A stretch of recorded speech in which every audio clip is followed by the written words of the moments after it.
Los ojos de la momia, de Robert Bloch. Egipto me ha fascinado siempre. Egipto, tierra de antiguos y misteriosos secretos. Había leído historias de pirámides y reyes. Había soñado en vastos imperios, tan muertos ahora como los ojos vacíos de la esfinge.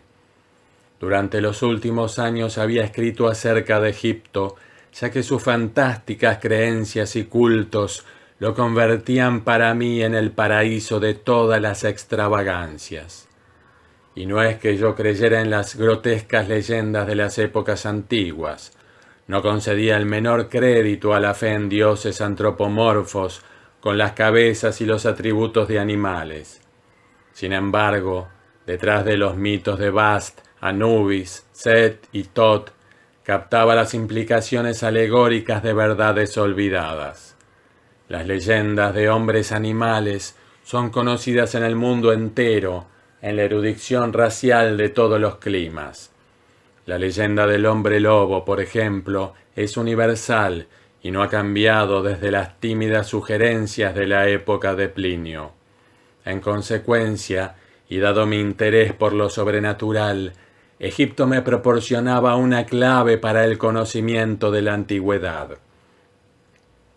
Pero en realidad no creía en la existencia de tales seres o animales en la época de esplendor de Egipto. Lo único que admitía, a lo sumo, era que tal vez las leyendas de aquella época procedían de otras épocas mucho más remotas, cuando la primitiva tierra podía albergar tales monstruosidades, producidas por las mutaciones de la evolución. Luego, una noche de carnaval en Nueva Orleans, descubrí una espantosa comprobación de mis teorías. Participé, en el hogar del excéntrico Henricus Banning, en una extraña ceremonia sobre el cadáver de un sacerdote de Sebek, el dios con cabeza de cocodrilo. Weldon, el arqueólogo, había traído la momia desde Egipto y la examinamos, a pesar de las advertencias que nos habían hecho. Confieso que aquel día había bebido un poco más de la cuenta, y aún ahora no estoy completamente seguro de lo que ocurrió exactamente. Los acontecimientos se precipitaron como en una pesadilla. La momia llevaba una máscara de cocodrilo.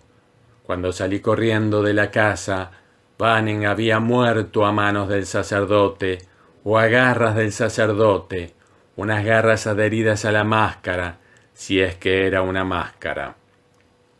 No puedo garantizar la autenticidad de los hechos, mejor dicho, no me atrevo. Conté la historia y luego decidí abandonar para siempre el escribir acerca de Egipto y de sus antiguas tradiciones. Me he atenido escrupulosamente a aquella decisión hasta que esta noche una terrible experiencia me ha inducido a revelar lo que creo que debe ser contado. Ese es el motivo de este relato. Los hechos preliminares son simples, pero todos ellos parecen señalar que estoy unido a alguna espantosa cadena de experiencias relacionadas entre sí, elaboradas por un monstruoso dios egipcio del destino. Como si los antiguos estuvieran enojados conmigo por mi curiosidad acerca de ellos y quisieran castigarla, empujándome inexorablemente hacia un horrible final. Así lo creo, ya que después de mi experiencia en Nueva Orleans, después de mi regreso a casa, decidido a abandonar para siempre las investigaciones en torno a la mitología egipcia, me vi atrapado de nuevo. El profesor Weldon vino a visitarme. Weldon había pasado de contrabando la momia del sacerdote de Sebek que yo había visto en Nueva Orleans, y había conocido aquella increíble noche en que un dios enojado, o su emisario, había descendido aparentemente a la tierra para vengarse. El profesor estaba enterado de mi curiosidad, y me había hablado muy seriamente de los peligros que le acechan al que se dedica a escarbar en el pasado. Era un hombre bajito, barbudo, con aspecto de gnomo. Confieso que su visita me desagradó, ya que su presencia me traía recuerdos de cosas que me había propuesto olvidar de un modo definitivo, pero no podía negarme a recibirle. A pesar de mis tentativas por conducir la conversación a un terreno más amplio, insistió en hablar de nuestro primer encuentro. Me contó que a consecuencia de la muerte del recluso Banning, resultó disuelto el pequeño grupo de ocultistas que aquella noche había conocido alrededor de la momia. Pero él, Weldon, no había renunciado a sus investigaciones acerca de la leyenda de Sebeck. Este, me informó, era el motivo de su visita. Ninguno de sus antiguos asociados le ayudaría en el proyecto que tenía entre manos. Tal vez yo estuviera interesado. Me negué en redondo a hacer algo que tuviera relación con la egiptología. Weldon se echó a reír. Comprendía perfectamente mi actitud, dijo, pero tenía que permitirle que se explicara. Su actual proyecto no tenía nada que ver con la brujería ni con las artes mánticas. Se trataba sencillamente de una oportunidad para ajustar cuentas con los poderes de las tinieblas, si es que yo era tan ingenuo como para aplicarles ese nombre. Se explicó. En resumen, quería que le acompañara a Egipto, a una expedición particular. No tenía que preocuparme por los gastos. Necesitaba a un hombre joven como ayudante y no podía confiar en ningún arqueólogo profesional por motivos especiales. En los últimos años, sus estudios se habían concentrado exclusivamente en las leyendas del culto del cocodrilo y había dedicado todos sus esfuerzos a descubrir las tumbas secretas de los sacerdotes de Sebeck. Ahora, por fuentes dignas de crédito, conocía el emplazamiento de una tumba subterránea en la cual reposaba la momia de un adorador de Sebeck. No iba a malgastar palabras dándome más detalles. Lo esencial del asunto era que la momia podía ser extraída fácilmente de la tumba, sin necesidad de efectuar trabajos de excavación, y que no existía el menor peligro de maldiciones o de venganzas. Por lo tanto, podíamos ir hasta allí solos, en el mayor secreto. Y nuestra visita sería provechosa. No solo se apoderaría de la momia sin ninguna intervención oficial, sino que además su fuente de información, la cual podía garantizar con su reputación personal, le había revelado que la momia estaba enterrada con un montón de joyas sagradas. Lo que me ofrecía, pues, era una oportunidad única, segura y secreta para hacerme rico. Tengo que admitir que la perspectiva no me desagradó. A pesar de mis anteriores experiencias, estaba dispuesto a correr un riesgo a cambio de una adecuada compensación. Y además, aunque estaba decidido a evitar toda relación con el misticismo, el asunto tenía un aspecto de aventura que me atraía.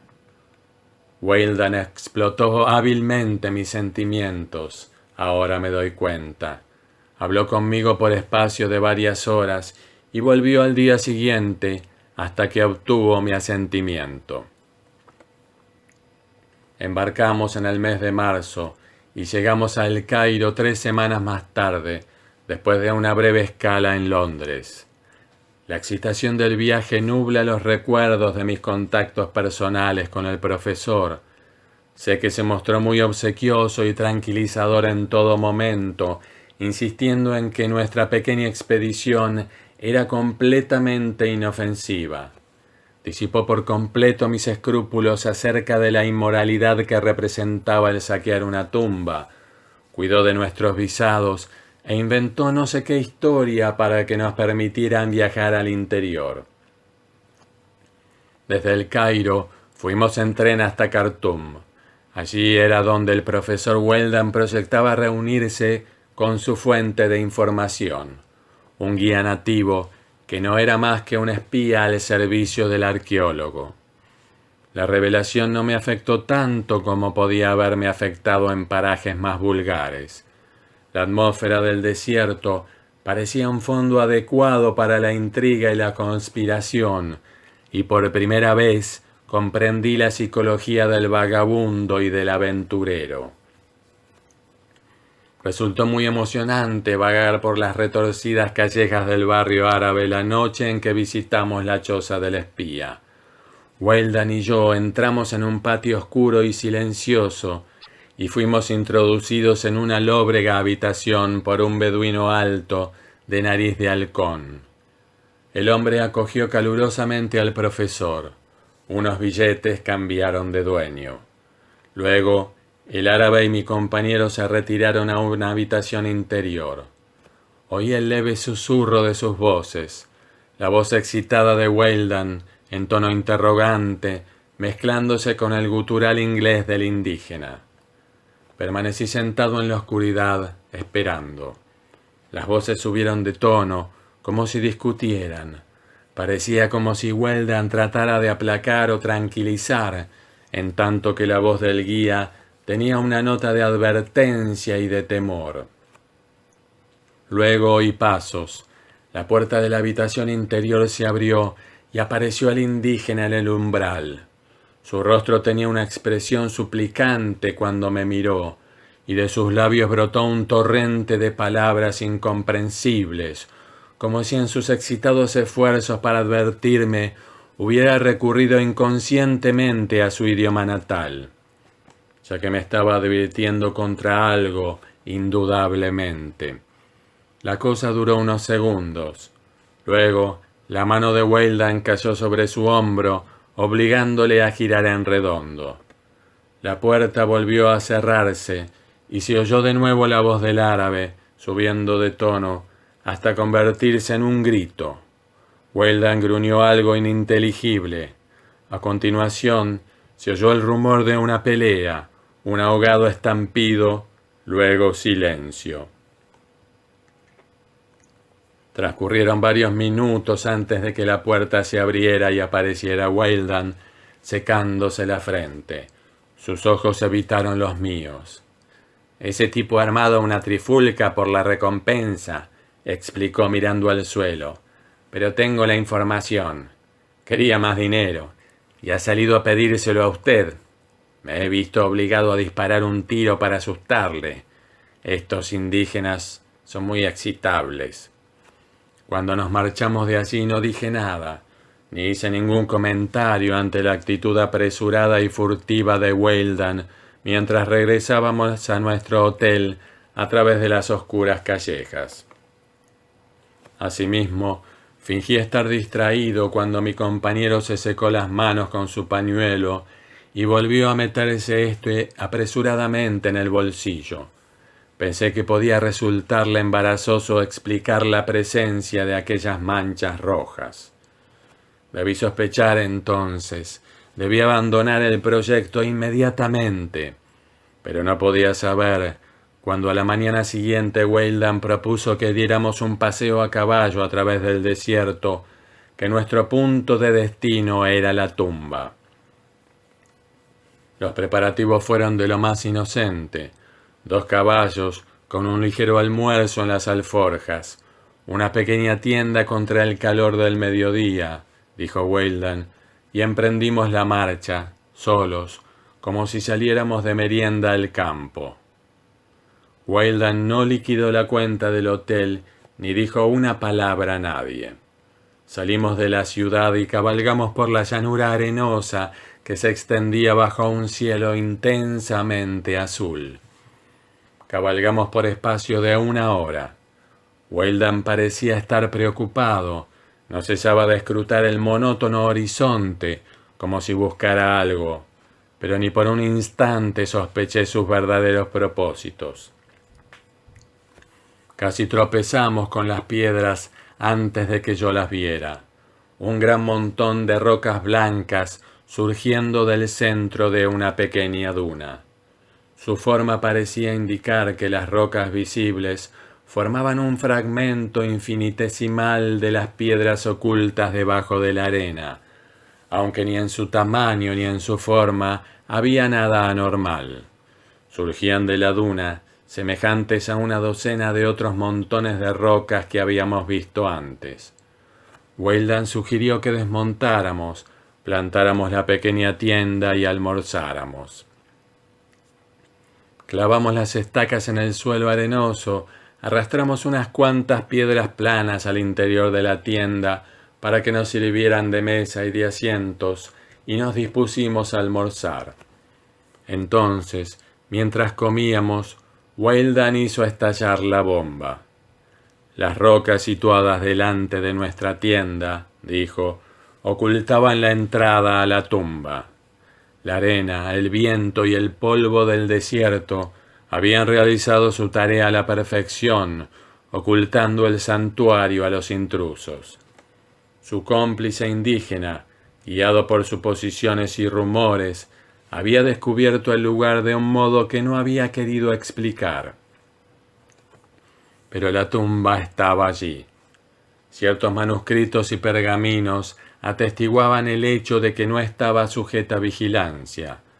Lo único que teníamos que hacer era apartar las piedras que bloqueaban la entrada y descender.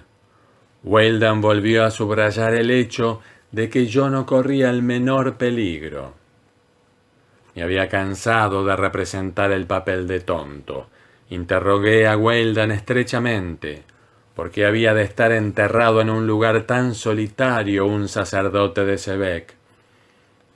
Porque, afirmó Weldon, él y los suyos huían probablemente hacia el sur en el momento de producirse su muerte. Quizás había sido expulsado de su templo por un nuevo faraón. En aquella época, además, los sacerdotes eran también magos y brujos, y a menudo se veían perseguidos o expulsados de las ciudades por los enfurecidos ciudadanos. Al huir, había muerto y le habían enterrado allí. Este, explicó Weldon, era el motivo de la escasez de tales momias. Habitualmente, el corrompido culto de Sebec enterraba a sus sacerdotes bajo las bóvedas secretas de sus propios templos ciudadanos. Aquellos santuarios habían sido destruidos hacía muchísimo tiempo.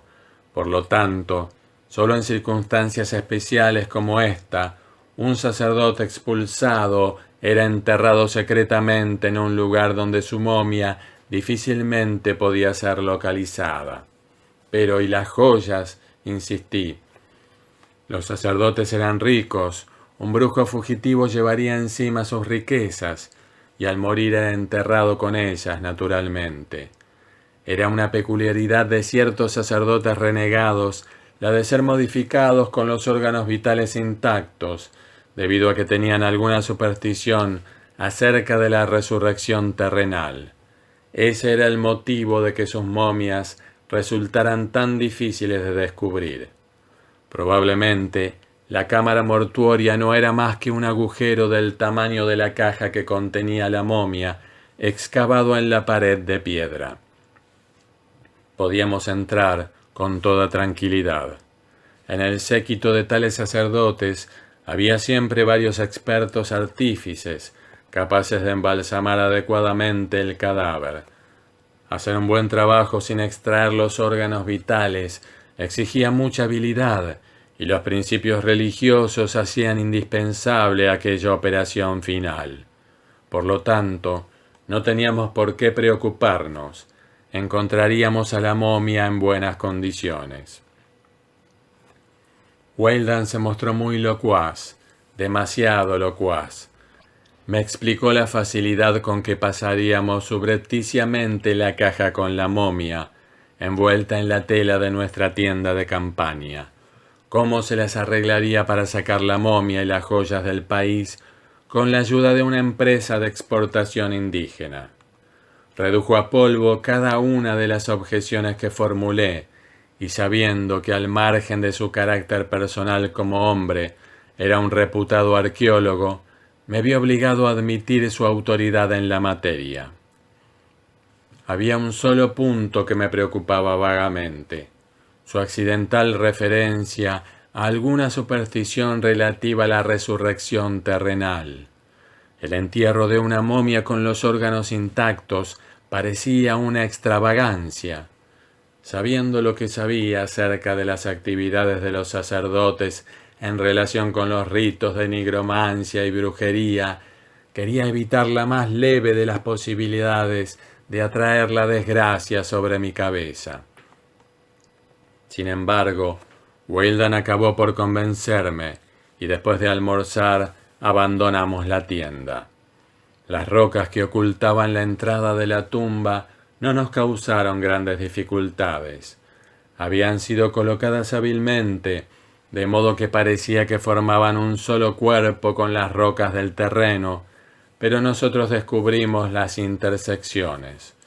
Tuvimos que apartar 4 grandes piedras que formaban un bloque delante de una negra abertura que descendía hacia las entrañas de la tierra. Habíamos encontrado la tumba. A la vista de aquel oscuro agujero, recordé todo lo que sabía acerca del corrompido culto de Sebek, con su mezcolanza de mito, fábula y espantosa realidad. Pensé en los ritos subterráneos bajo templos que ahora se habían convertido en polvo, en la espantosa adoración de grandes ídolos de oro, ídolos con cuerpo de hombre y cabeza de cocodrilo. Recordé las historias sobre adoraciones paralelas, con una relación entre sí equivalente a la del satanismo respecto al cristianismo. Sacerdotes que invocaban a dioses con cabeza de animal, que más parecían demonios que deidades benéficas. Sebek era un dios dual, y sus sacerdotes le habían dado a beber sangre. En algunos templos había criptas, y en aquellas criptas se encontraban ídolos del dios en forma de cocodrilo de oro. El animal tenía unas mandíbulas provistas de colmillos, y en sus fauces eran introducidas muchachas vírgenes.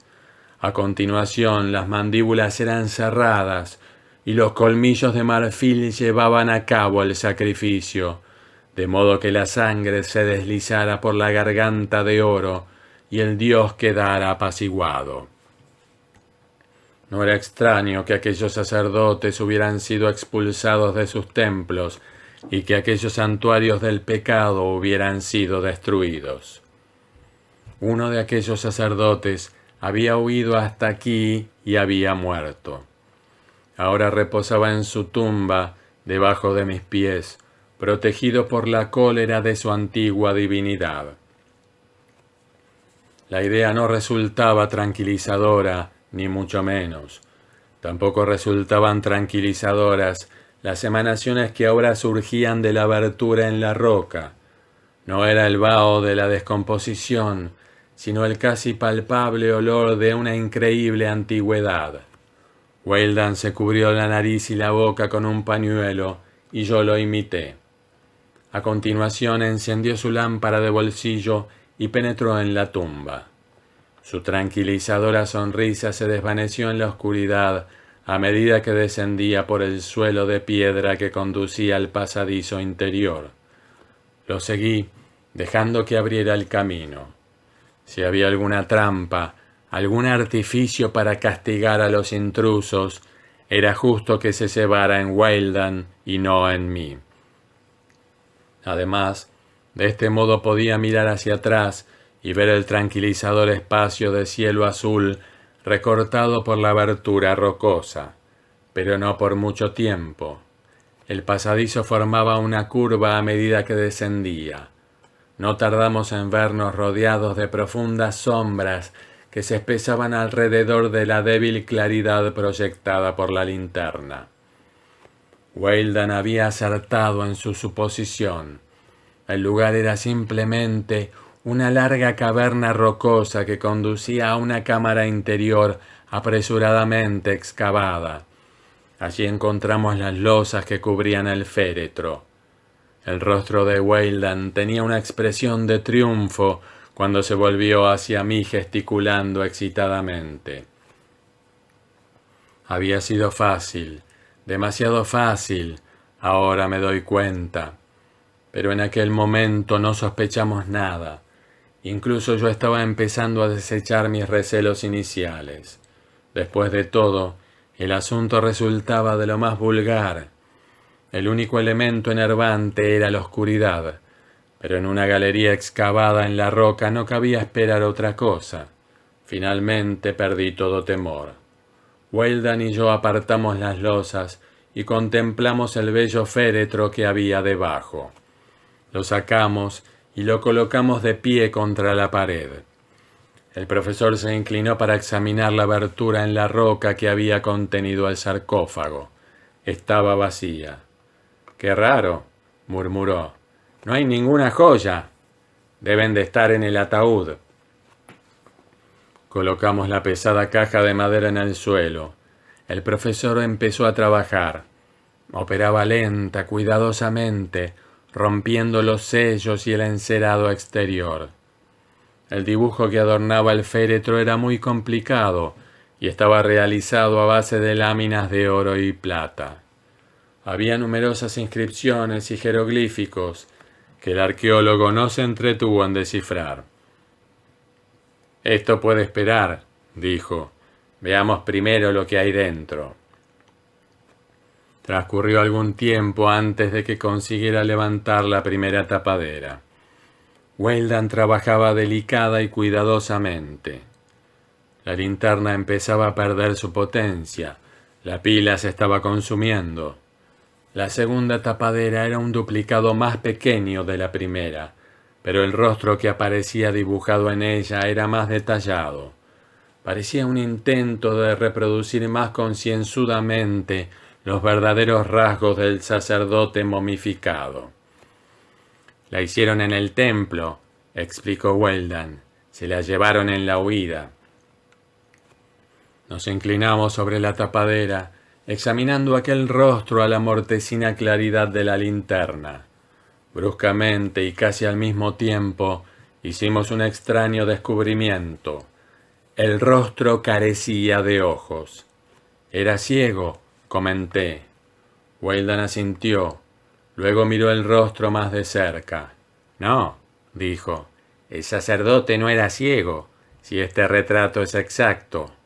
Le arrancaron los ojos». Examiné las cuencas, que estaban vacías, confirmando aquella espantosa verdad.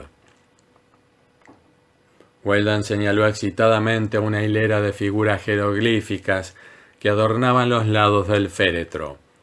Mostraban al sacerdote en los estertores de la muerte.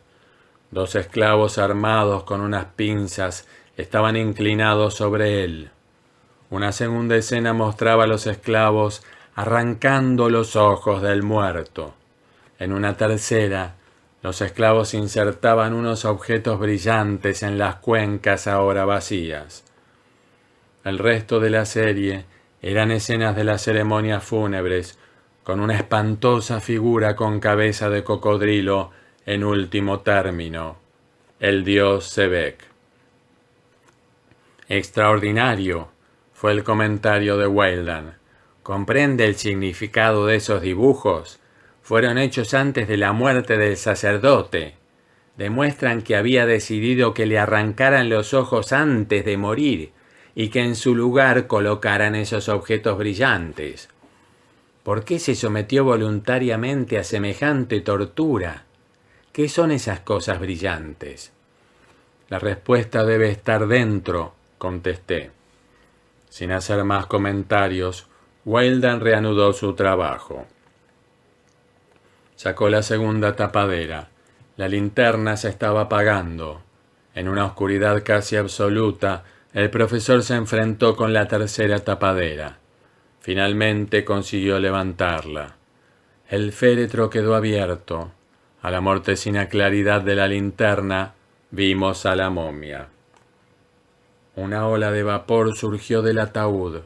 Un horrible olor a especias y a gases que traspasó los pañuelos anudados alrededor de la nariz y garganta.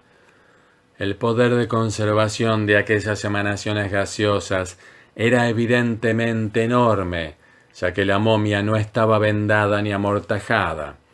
Ante nuestros ojos apareció un cadáver desnudo y moreno en un sorprendente estado de conservación.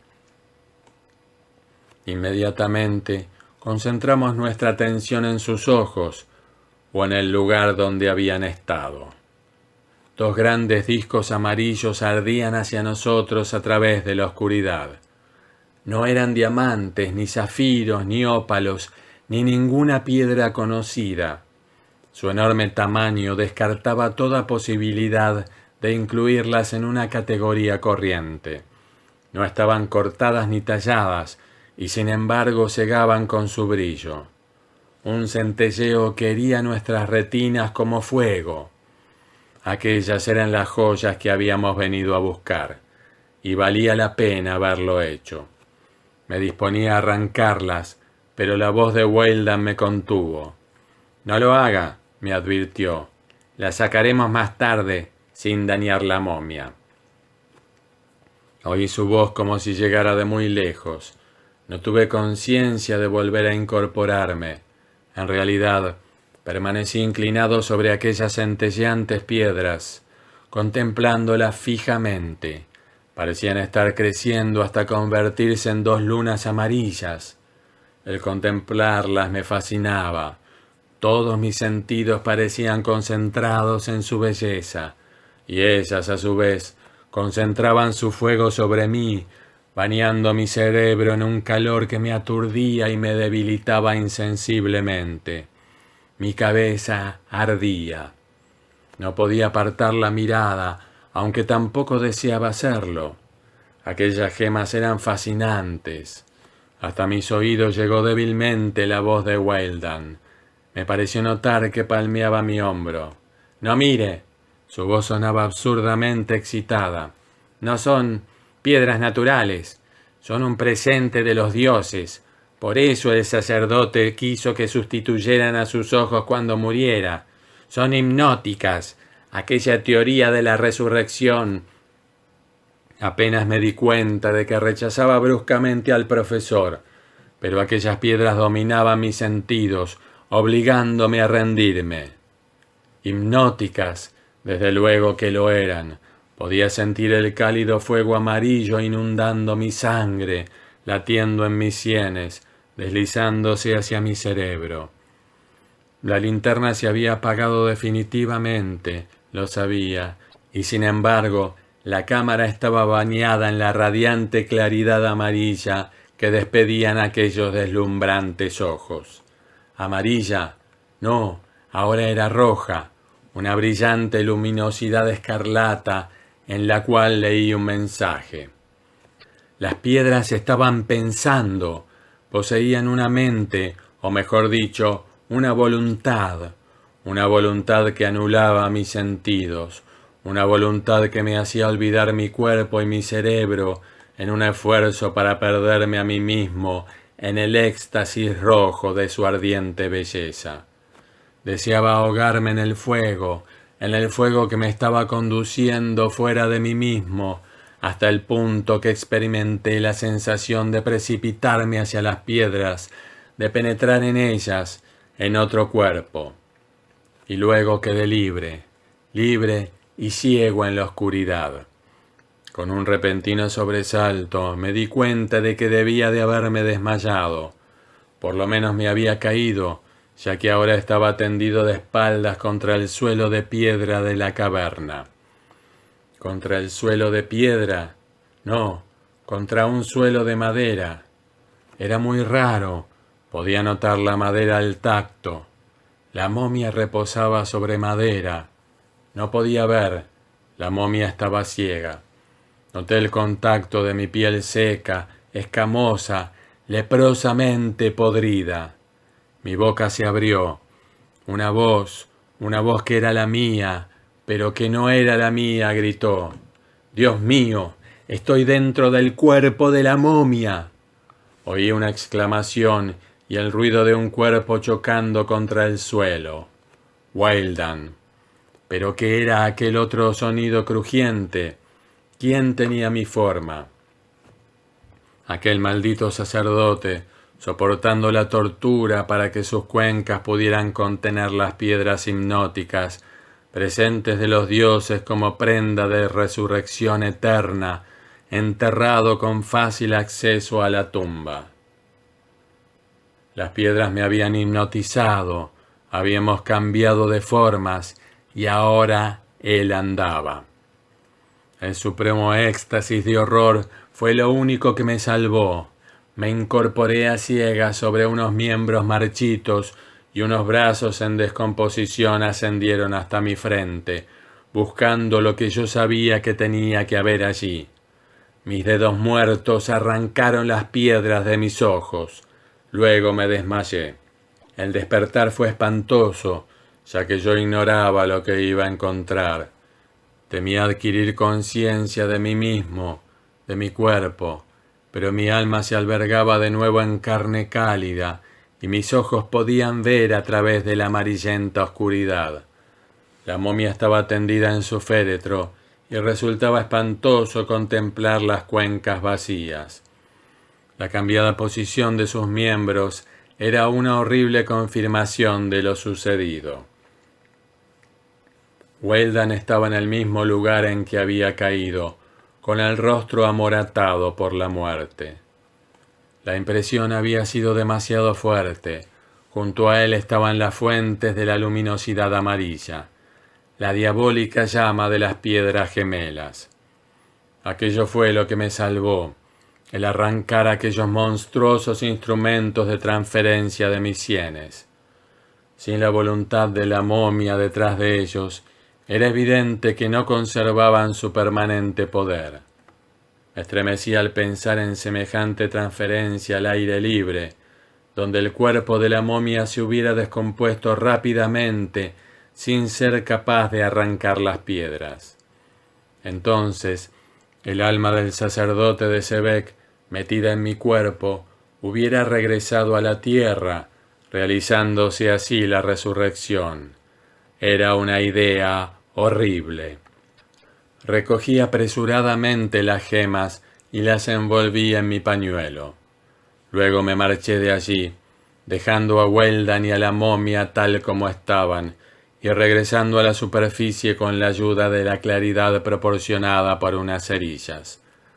Fue muy agradable contemplar el cielo nocturno de Egipto, ya que por entonces había oscurecido.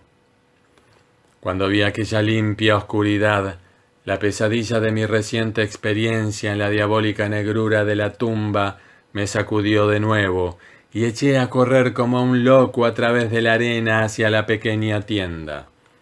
En las alforjas había whisky. Me serví una dosis generosa y di gracias al cielo por la lámpara de petróleo que acababa de encontrar. Luego colgué un espejo de la pared de la tienda y permanecí más de 3 minutos contemplándome a mí mismo, asegurándome de mi propia identidad. Después saqué la máquina de escribir portátil y la coloqué sobre la mesa de piedra. Solo entonces me di cuenta de mi subconsciente propósito de manifestar la verdad por escrito.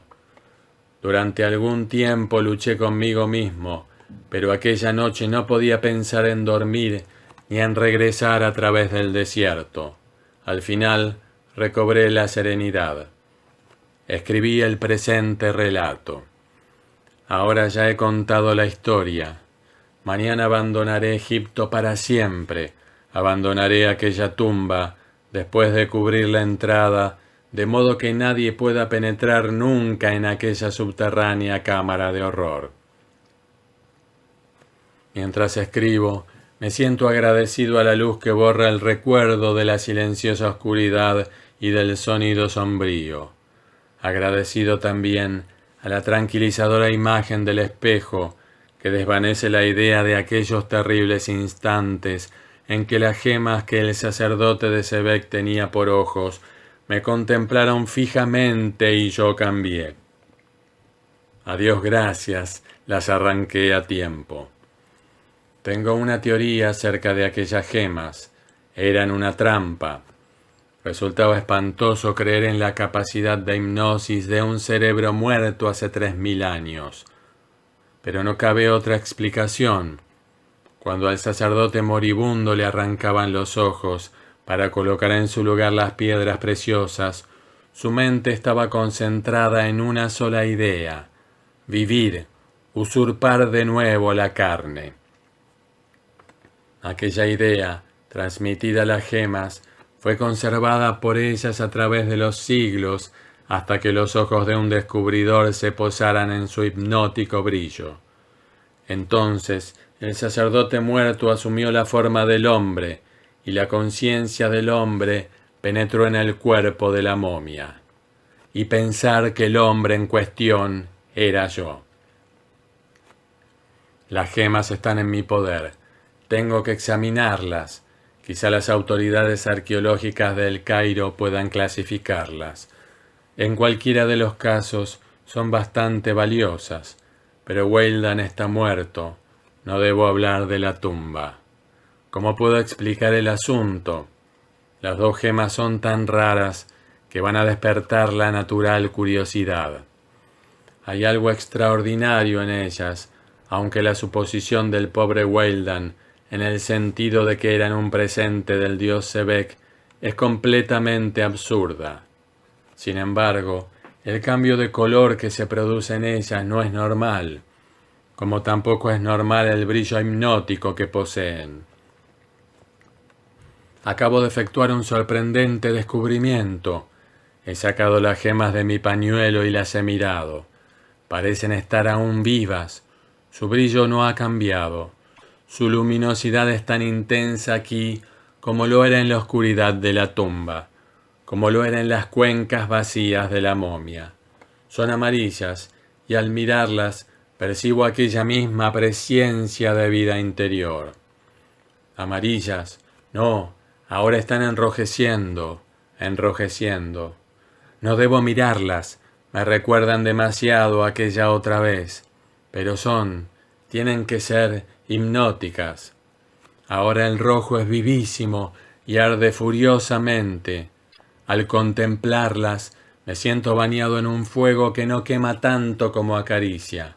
Ahora ya no me importa, es una sensación agradable. No tengo por qué apartar la mirada,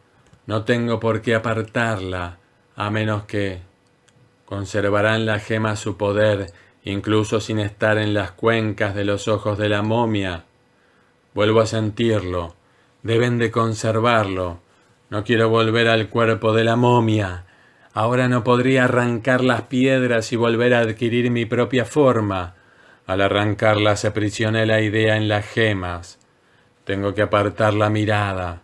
Puedo escribir, puedo pensar, pero esos ojos delante de mí crecen y crecen hasta convertirse en lunas amarillas. Apartar la mirada. No puedo. Más rojas, más rojas. Tengo que luchar contra ellas, evitar que me dominen. Mi cabeza está ardiendo. No experimento ninguna sensación. Tengo que luchar. Ahora puedo apartar la mirada. He vencido las gemas. Me encuentro perfectamente. Puedo apartar la mirada. Pero no puedo ver. Estoy ciego. Las gemas no están ya en las cuencas. La momia está ciega. ¿Qué es lo que me ha sucedido? Estoy sentado en la oscuridad, escribiendo a máquina a ciegas, ciego como la momia. Tengo la sensación de que ha sucedido algo, una sensación muy rara. Mi cuerpo parece más ligero. Ahora lo sé. Estoy en el cuerpo de la momia. Lo sé. Las gemas, la idea que conservaban. Y ahora algo está saliendo de aquella tumba abierta. Está andando hacia el mundo de los hombres. Lleva mi cuerpo y buscará presas y sangre para ofrecerlas en acción de gracias por la resurrección. Y yo estoy ciego y desmenuzándome. El aire, esta es la causa de la desintegración. Los órganos vitales intactos, dijo Weldon, pero yo no puedo respirar, no puedo ver. Tengo que escribir, avisar. Quien quiera que vea esto debe enterarse de la verdad. Avisar. El cuerpo se desintegra rápidamente. Ahora no puedo levantarme. Maldita magia egipcia. Aquellas gemas. Alguien tiene que matar a la cosa que salió de la tumba. Los dedos, apenas puedo golpear las teclas, se niegan a funcionar. Se están desmenuzando. Despacio. Tengo que avisar. No puedo hacer retroceder el carro. Ahora. No puedo pulsar la tecla de las mayúsculas. Los dedos se van desintegrando, desmenuzándose a causa del aire. Los dedos. Tengo que avisar contra la magia de Sebek. Los dedos. Apenas puedo escribir con los nudillos. Maldito Sebek, Sebek, Sebek, Seb, Seb, Seb, S, S, S, S, S, S, S.